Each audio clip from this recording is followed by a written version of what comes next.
Have you ever noticed how the worrying and overthinking train kind of becomes a rocking chair? Well, it gives you something to do, right? And but it never actually moves you in any particular direction. Basically, it keeps you still. You replay the conversations, you imagine worst case scenarios, and this happens to the best of us. And you might even stay up late at night, laying in bed, and that that running of that mental simulations that constantly keep replaying. It's like they're a director of disaster, or they're directing a disaster movie that hasn't even been filmed yet. You feel me? And here's the wildest part: is most people think that worrying means that you're actually more responsible. And often they're really just avoiding action.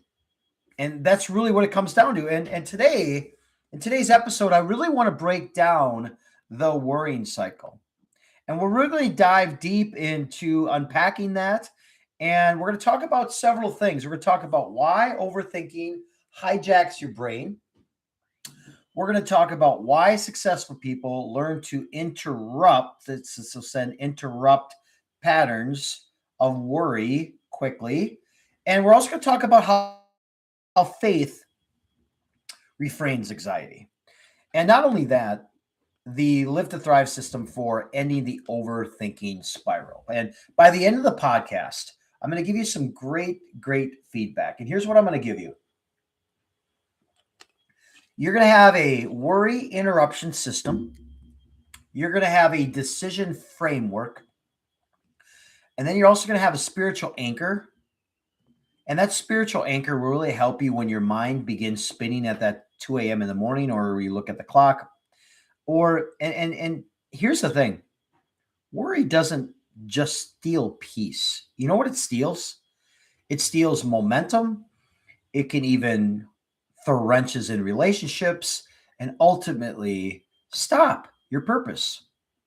So, thank you so much for being here. You could be in so many different places, but you chose to be here today with me. And the first part of today's segment is the pain of overthinking. Now, overthinking is the silent killer momentum. It disguises itself as maybe even false intelligence or artificial intelligence or just intelligence. And yet it's really just wearing fearful glasses. Does that make sense? Most people struggle with worry. And when most people struggle with this worry, they experience these three major pain points. And I'm going to pick them out for you. It's the first one is decision paralysis. Right? I'll hop on calls. I want to make so much change, and I can show them how I can create that change.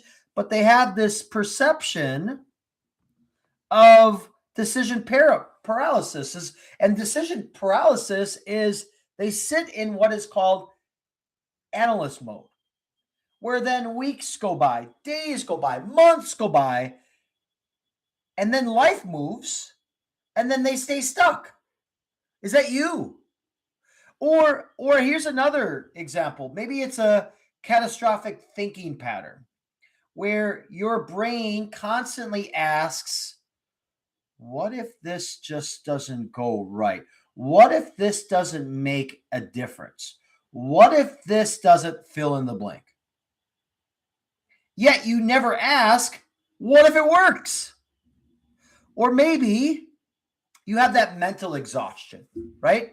Where your brain was never meant to run on crisis stimulations all day. And that's like, how can I say this? It's like revving a car engine in neutral. You know what I mean? Have you ever done that when you were a kid? Or sometimes you accidentally put it in neutral and you're like, whoa, I'm not, how come I'm not going anywhere? So it's also the burn fuel, yet to go nowhere. I want to give you a quick coaching story here about a client of mine, smart dude, driven, focused, had great career potential, yet he lived in a constant mental rehearsal of what I call failure. He would think things like, well, what if I fail? Or he always needed that self-acknowledgement by somebody else, so he would keep people in limbo. Or what if people judge me? Or what if I chose or I pick the wrong path? Right? Is that you? So here's the moral of the story is he wasn't stuck due to his lack of abilities, his skills. He was stuck because his mind was running on protective software from his past, his old self. And that's the key that I really want to hone in on is real clear here, y'all. Worry isn't intelligence at all. It's a false premise. And that false premise is basically an outdated safety system or program that you have installed in your old self. So, and here's why I want to break this down for you. Here's why that brain that you have, why it worries so much, why it overthinks. When I was in the education system, I used to have this administrator, and he would talk to these kids, and he would say things like, I'm worried about you. And I didn't have the brain power or discernment or knowledge or wisdom at that time to understand the significance of that. But the brain worries for this particular reason. I cannot take full credit on this. It's just as a book that I read, but there's a psychologist by the name of I think his name was David Carbonell. And he talks about the worrying trick. And he explains that it's really something fascinating. And he talks about how the brain, it confuses possibility with probability. And it's just because something could happen doesn't mean it's likely to happen. You feel where I'm going with this? And if the brain doesn't always know the difference, which many of it, we don't know how to program it or self-audit it, what happens is it keeps attempting to keep you safe, right? That's why the brain worries. And now the brain does have an alarm system. And that alarm system is your mind evolved, right, to detect threats. And as men, you can really articulate and understand this a little bit better here. So let me give you a little bit of background behind all this. So thousands of years ago, right, we had threats in our world. We had dinosaurs. We had all these things. We were living as cave people, cave persons, or whatever you want to call. But there was predators. There was starvation. There was danger. There was, all these things. Now, fast forward to where we are now. And it's crazy when you think about this process here is now the threats look like an email, or this committee is saying something about you, or this person is talking about you, or it's social media, or it's a career decision, or it's maybe that relationship that you don't know how to get out of, or you don't know how to change or mend. And then that's brain, because it's how we're wired. It's the alarm system, which I talked about. It still hits the panic button. And that panic button then begins to what? Overloop. It's the overthinking loop. And the first thought appears. And you know what that thought is? What if I fail? That's what it thinks. Right? How many of you got control issues? I do. Areas in my life that I'm working on. And if it wasn't for my significant other pointing things out, man, anyway. But the overthinking loop has this, what if I fail? And then you know what the brain does? How it responds? Let's better analyze this. And then what happens? Another thought happens. And then that next thought is, what if people judge me? Right? And then it keeps going. I'm not done yet. It keeps going. It's that overthinking loop. that overthinking train that never gets off the track and never stops at any stations. And the other thought is then, what if I regret it? And then what happens is that brain becomes what I call a debate club with no moderator, right? None, zero. And it keeps going. And you don't know how to stop it. And by the time you get into that third process, you're wide awake. You're laying in bed, you're tossing and turning, you're looking at the clock, right? I'll give you a couple scenarios on how to solve that really quickly here, because I want to jump to my next point though. If you are laying in your bed for longer than 20 minutes and you are not falling asleep, get up, move yourself. Bed's for two things, two S's, sleep and sex. And sex if you're married. Yeah, I said it on the Michael Hicks Liv2Thrive Podcast. So I want to give you some insight, and I cannot take the credit here. However, I want to talk about an author, and he wrote a book called Feeling Good, and his name was David Burns. All right.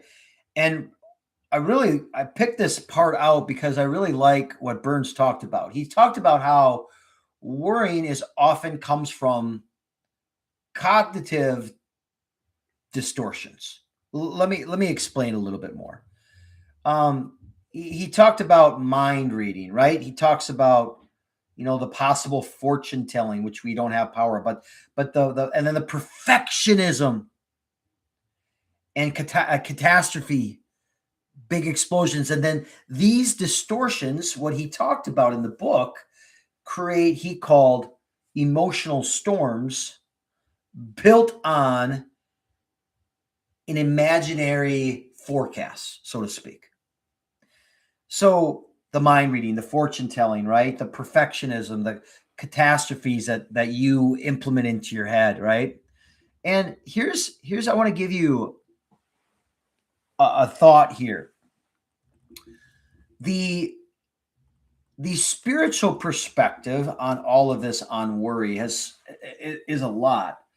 And straight up to the point, worrying for me, if you worry, it's like spitting in the face of your creator. What do you have to worry about when it clearly speaks in the Bible that if God provides enough for the sparrow, don't you value yourself a little bit more than the sparrow? Now, here's the thing. Faith offers something psychology alone cannot, all right?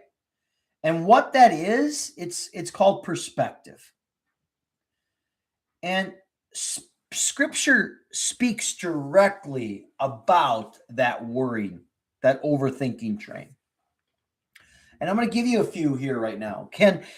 So Matthew 6, verse 27 says, can any one of you, by worrying,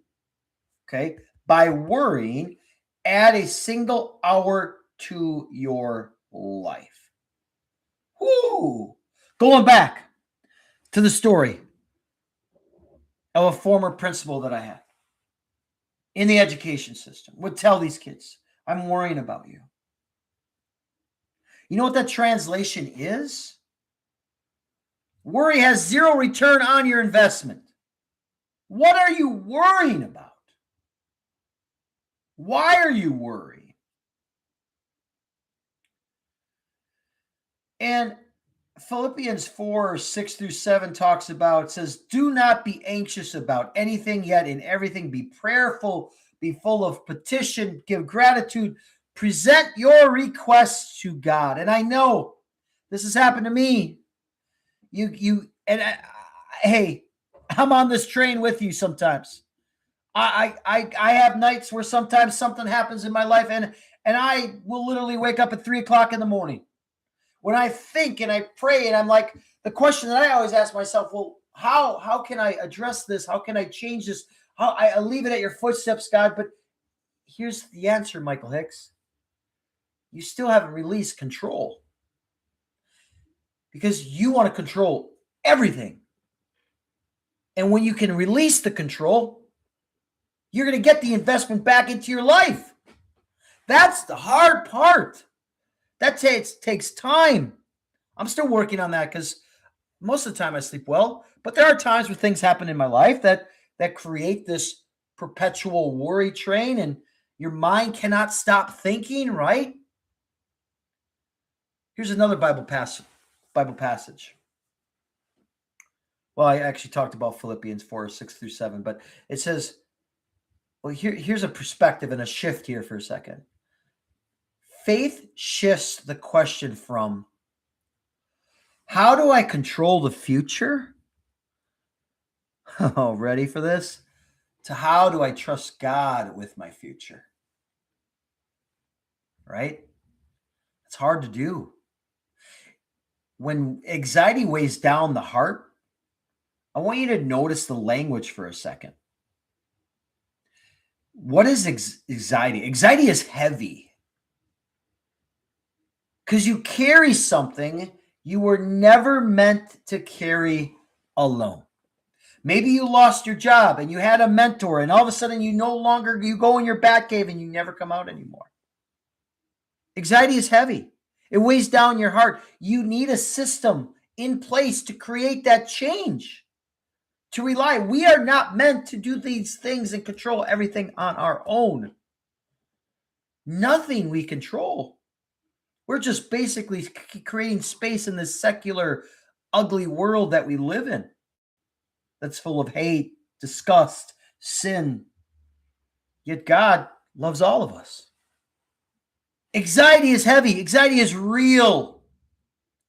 I want to give you the Liv2Thrive method for ending the anxiety, the worry, the overthinking train. Are you ready for it? Because I think it's good. I've put in some time building this. I give this to my VIP clients, where I've coached hundreds of people, where I've developed what I call, drumroll please, the Liv2Thrive Worry Reset Framework. If you want this, I can send this to you as well. I got 5 steps. All right? 95% of the time, I think it works. Use it. You tell me if it doesn't. Here we go. The first step is called the acceptability check, where you, first of all, you ask yourself, is this the worst case that happened? If this is the worst case that could happen, would I survive it? You know what that answer is most of the time, right? You're going to say yes. All right, so cool. So then your brain will treat discomfort like death. And here's the thing. It's not the same thing. It's not. It's different. Step 2, the probability check. Ask, how likely, I do this often, how likely is this actually going to happen? What this does, this concept appears heavily in the Stop Thinking book that I read by Nick Trenton. So I cannot take full credit. I want to give credit where credit is due. Most worries happen because of probability, right? The probability of something happening, and generally that probability, drum roll please again, is less than 5%. Yet we consume 90% of that energy, and then most of that energy comes from mental, from that piece right there. 90% of it is mental energy. Step 3, if you're taking notes, here it is, action check. Ask yourself this simple question. What action can I take right now? What can I do right now? Not tomorrow, right now. Small actions can destroy the worry train, the overthinking train. One step. Maybe it's moving something. I'm just giving you a visual right here. Step 4, mentorship. Oh man, you need mentorship. Huge. The mentorship check. Ask this. Who has solved this problem before me? Maybe you got to do some research on it. But who has solved this problem before me? Who's done it already? If you don't know, take that moment to pray. Ask God. I talked about this a few minutes ago. Isolation, if you are running away from other people, that's going to fuel your anxiety. When you have mentorship and people around you and a coach to work with, guidance will dissolve the anxiety. Who is that for you? Who's the mentorship that you have? Who's the buddy system? Who's the check-in that you have? Step 5, faith check-in. Big. Is something, when this happens, is this, I always say, is this something God is asking me to control? Or do I need to trust him with it?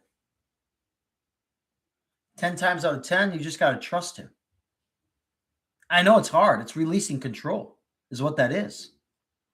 Have you had the ability to do that? Can you say you're doing that? I want to give you some coaching stories that I've encountered because I think it's relevant here in today's episode. And I had a client of mine that was afraid to leave a toxic job. So we walk through the framework that some of it of what we just talked about. And then we did an acceptability check. And what that included was, well, what's going to be the worst case scenario? Well, the worst case scenario, Michael, is I'll find another job, but it won't be enough to pay for the bills that I have. Okay. Woulda, coulda, shoulda, right? And woulda, coulda, shoulda, we should never live with that mentality. But then the probability check we implemented, it was this. What's the demand in his industry that he had? It was really high. So the action check that we put in place is we updated his resume. And with that, we did a faith check. That's where you have to trust the next step. And that's scary, really scary. I get it. 6 months later, this client's income doubled. So that brings me to another story that I want to talk to you about, for lack of a better word, relationship fear. Another client was constantly worried about their relationship, talking about, well, my ex or not my ex, but my significant other is doing X, Y, and Z. Maybe they were looking at porn, or maybe they were constantly nagging or being negative, right? So what they did is they kept replaying these conversations over and over in their head. And it ended up being that they didn't want to have these conversations because they were fearful of rejection. And not only that, in some of the scenarios of the clients that I work with, they didn't want to take ownership in what they did wrong. So I introduced this rule. And the rule was really, it's basically 3 words. It was no mind reading. So don't assume that your partner is thinking this. Don't assume they want to divorce you or not be with you. So I said to this client, I said, if something needs more clarity, well, you got to ask, right? And you ask by communicating. And when you communicate, man, you got to do a better job communicating. You do. And if you want more information on that, please email me at michael@liv2thrive.com and just title it communication. And I can get you on some ideas that I can help you with that. But communication kills imaginary stories. These thoughts that you have in your head. You have these thoughts of what your significant other has, but you never communicated that to them. So stop. It was number 1. It was no more mind reading. It was a big win for them. Here's another story that I want to share about a health anxiety. I had a client of mine that spent hours Googling symptoms, like everything. You ever go down that rabbit train or that rabbit hole? You ever go down that rabbit hole where you have like a sore throat and all of a sudden it ends up being like cancer? Yes, because you've doom scrolled and then you got into the WebMDs and all this, and stop doing that. And what we did is we replaced it with more movement. And I know this one's hard, sunlight. So if you don't get enough sunlight and you live in, like where I live in Wisconsin, you need to be taking 10,000 BTUs a day. And I'm not a doctor by any means, but scientific study in Russia that people that had COVID or any kind of sickness, that when they were on 10,000 BTUs had less symptoms of any of those. Look it up. It's a Russian clinical study that they did. And then within weeks of this Googling systems, the anxiety that they had, it dropped dramatically because we got them to move. We got them, they lived in California, and we got more sunlight. And then when they had these problems, I said directly, go to the doctor. Talk to the doctor. Stop going down this rabbit hole. Anxiety dropped dramatically. All right, I want to transition into, I want to give you some practical techniques on really how to stop that overthinking train, to stop it. So when you begin to worry, first of all, get a book. Mine's over there right now. But get a book and script down your worrying thoughts. Thoughts become less powerful when you write them down. There's something about pen and paper when you write those thoughts down, how that goes away. The second technique on how to stop overthinking is limit decisions. Time limit decisions. Give yourself 24 hours.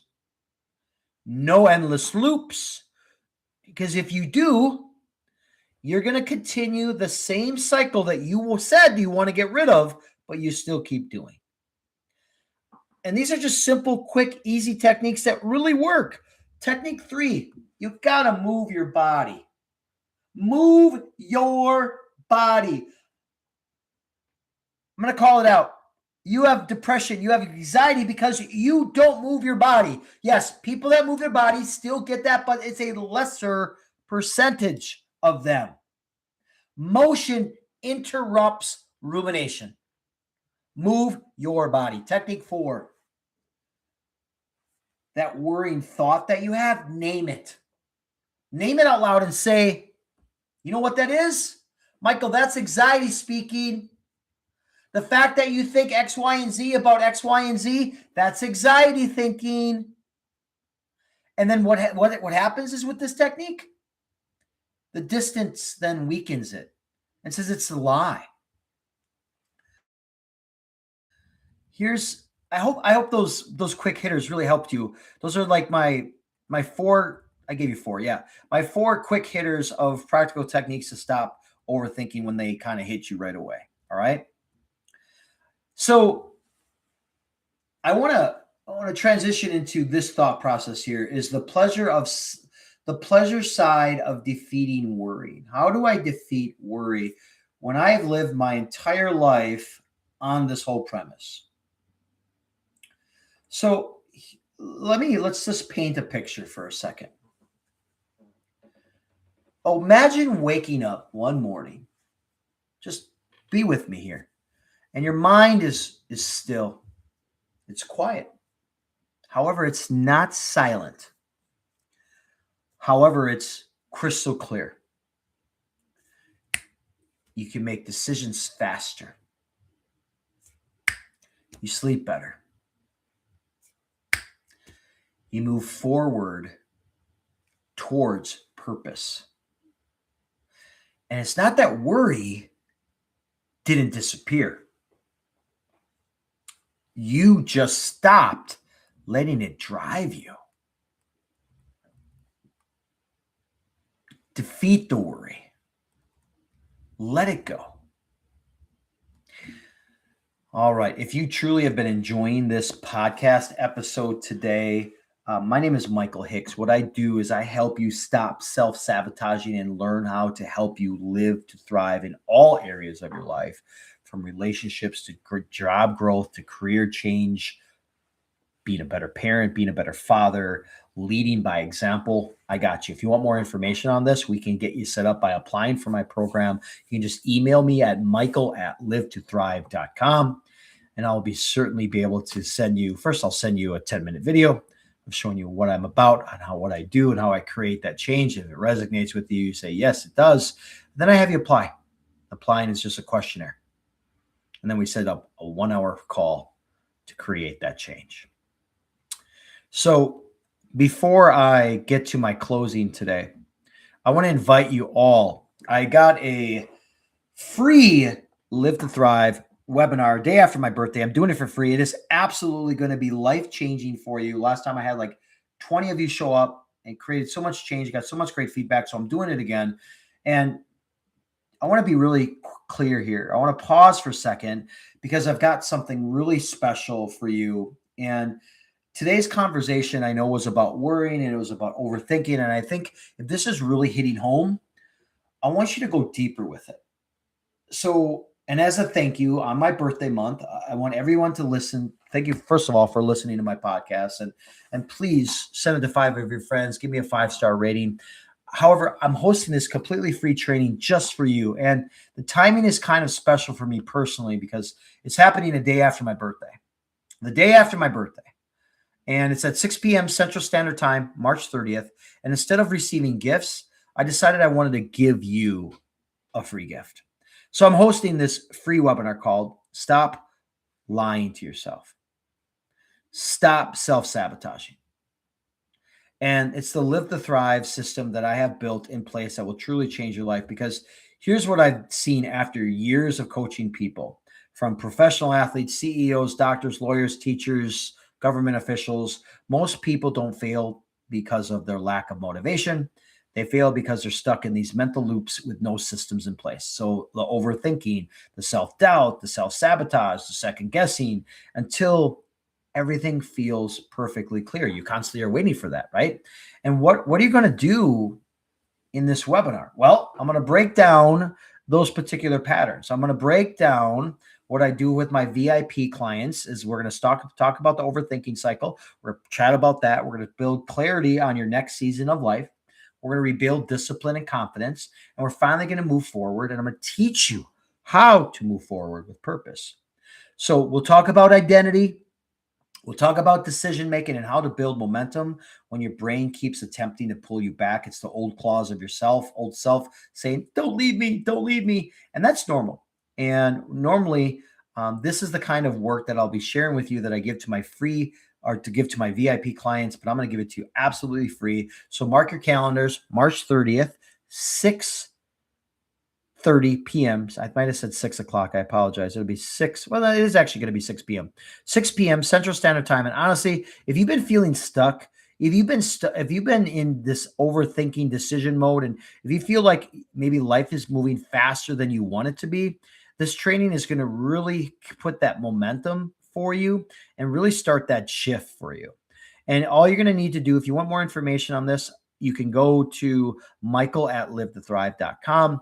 And I also have it in my show notes where you can register. It'll all be all in that information. I would generally love to see you there, because I'm about to give you some presents on my birthday. And let's get the conversation back about and breaking the spiral cycle about overthinking. So as I wrap up today, I want to leave you with this. Worry pretends to prepare you, yet action prepares you. Faith steadies you. Clarity moves you. So the next time your brain starts writing these horror stories late at night about your future, pause, breathe. If you want to learn how to breathe, I've got an entire episode in my library. I think this is episode 175, but there is a breathing episode on there. Just look it up. You can find it. And then run the Liv2Thrive framework. that I gave to you today on today's episode. And remember, God didn't design our minds to be prisoners of ourselves. He designed our minds to be tools to live in purpose. As always, my name is Michael Hicks, your host with the most. And don't forget, 1% better in mind, body, and soul. And always stay flexed.